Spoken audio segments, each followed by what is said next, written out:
तर या जल्लोषाच्या बातम्यानंतर आता वळूयात राजकीय बातम्यांकडे। बातमी शरद पवारांसंदर्भातली आहे।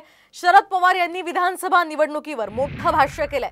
आगामी विधानसभा निवडणूक हेच आमचं लक्ष आणि मित्र पक्षांना जागा दाखवणं हीच आमची जबाबदारी आहे, असं वक्तव्य शरद पवार यांनी यावेळी केलेलं आहे। मित्र पक्षांना जागा देणं ही आमची जबाबदारी असल्याचं शरद पवार यांनी म्हटलेलं आहे। तर कोणताही खासदार आमच्या संपर्कात नाही, कुठल्याही खासदाराला निवडणूक नको सध्या अशी परिस्थिती आहे, असंही शरद पवार यांनी यावेळी स्पष्ट केलंय।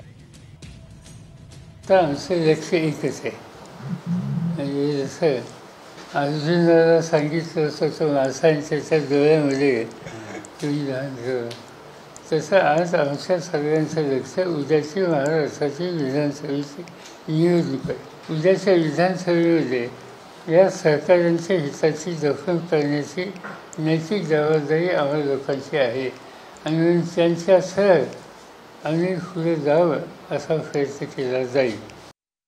त्यामुळे 2-3 दिवसात असं करणं शक्य नाही, खासदारांच्या भीती होणार नाही, पण सेकंड सेशन जे आहे ते ज्या दिवसात आहे त्यावेळी लोकांचा अंदाज येईल। आज तसं चित्र मिळेल आणि स्पष्ट सांगायचं म्हणजे कुठल्याही खासदाराला निवडणूक नको, कारण आता काही गडबड झाली तर निवडणुकीला जावं लागेल।